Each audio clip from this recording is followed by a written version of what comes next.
السلام عليكم ورحمة الله وبركاته. الحمد لله وحده والصلاة والسلام على من لا نبي بعد أما بعد. أعوذ بالله من الشيطان الرجيم. بسم الله الرحمن الرحيم.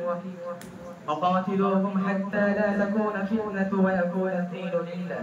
صدق الله العظيم. শোকের রম্বে সর্বপ্রকার প্রশংসা জনিত হোক সেই বিশ্ববিদ্যালয়ের আরশে আযীমে যিনি এই পরাধীন ভারতবর্ষকে অত্যাচারী জালেমিনের শাসকের হাত থেকে ছিনিয়ে নিয়ে স্বাধীন করে আমাদের হাতে তুলে দিয়েছে সেই মহান তাবারক তাআলার দরবারে বলি আরশের ওজন যত লিখনের কালি যত হে মহান তোমারে জানাই শত ধন্যবাদ। পরের পরে যাই নিখিল বিশ্বের অনুপম সৃষ্টি নূর নবী পূরণের ছবি নবী কুলের শিরোমণি উভয় জগতের কান্ডারি হুজুরে পাক সাল্লাল্লাহু আলাইহি সাল্লামের শানে বলি তুমি চন্দ্রের চেয়ে সুন্দর, তুমি পুষ্পের চেয়ে মনোহর, তুমি ঝরনার চেয়ে নির্মল, লাউ সালাম আজমালি মা সকলে বলি সাল্লাল্লাহু আলাইহি ওয়াসাল্লাম। অতঃপর আজকের আলোকোজ্জ্বল সুসজ্জিত অনুষ্ঠানের মাননীয় সভাপতি সাহেব এবং পাশে উপস্থিত মহামান্য বিচারক মণ্ডলী এবং সামনে বসে থাকা প্রিয় সাথী ভাই সকলকে শ্রেণীগত শ্রদ্ধা ও ভালোবাসা ও প্রেরণ ভরা শুভকামনা জানিয়ে আজ মূল বক্তৃতার দিকে ধাবিত হচ্ছি। ওয়া মা তাওফীক ইল্লা বিল্লাহ।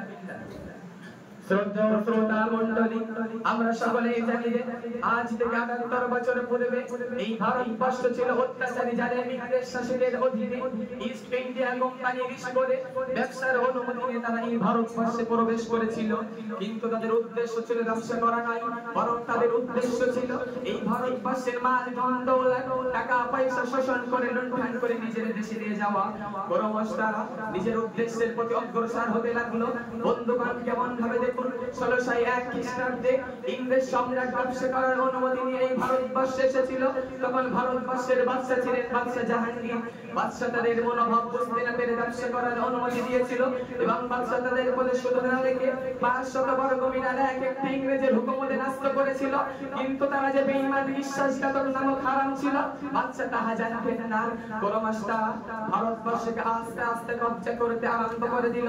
তারপর ভারতবর্ষের মাল ধন দৌলত টাকা পয়সা শোষণ করে লুণ্ঠন করে নিজের দেশে নিয়ে যেতে লাগলো। ধন দৌলত শোষণ করে তারা ক্ষান্ত হয়নি, বরং ভারতবর্ষের মানুষের প্রতি অন্যায় অবিচার অত্যাচার বিচার শুরু করেছিল।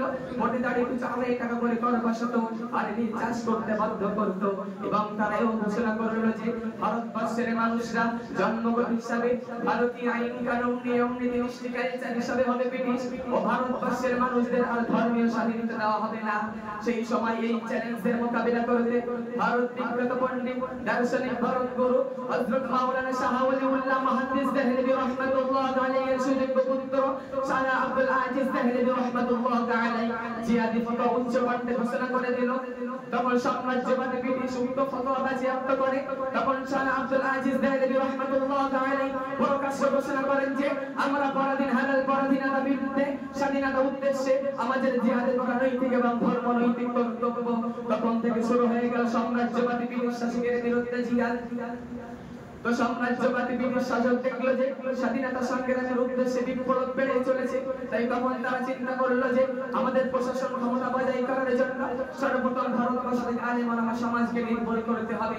সুতরাং তারা ১৮৬৪ খ্রিস্টাব্দে থেকে নিয়ে ১৮৬৭ খ্রিস্টাব্দে ১৪,০০০ আলেম ওলামাগণকে ফাঁসির দড়িতে ঝুলিয়েছিলেন। মিস্টার ট্যানসন তার জীবনে লিখেছেন যে চাঁদনি চক্কর থেকে খয়বার পর্যন্ত একটি সড়ক চলে গিয়েছে, তার ২ পাশে এমন কোন বৃক্ষ ছিল না তার করে আলেম ওলামাদের ফাঁসি দেওয়া হয়নি। ওই সময় দেখা গেল যে ভারতবর্ষে আলেম ওলামা সংখ্যা খুব বেশি নেই। সাম্রাজ্যবাদী ব্রিটিশ আলেম ওলামা সমাজকে নির্মূল করে দিয়েছে আর মসজিদ মাদ্রাসাগুলোকে ভেঙে চূর্ণ বিচূর্ণ করে দিয়েছে। তার কয়েক বছর পর অর্থাৎ স্বাধীনতার পূর্বে হোসেন আহমদ মাদানী রাহমাতুল্লাহ আলাইহি সাম্রাজ্যবাদী ব্রিটিশ শাসকের বিরুদ্ধে ফতোয়া জারি করল যে সাম্রাজ্যবাদী ব্রিটিশকে সাহায্য করা বাঞ্চার অধীনে চাকরি করা হারাম।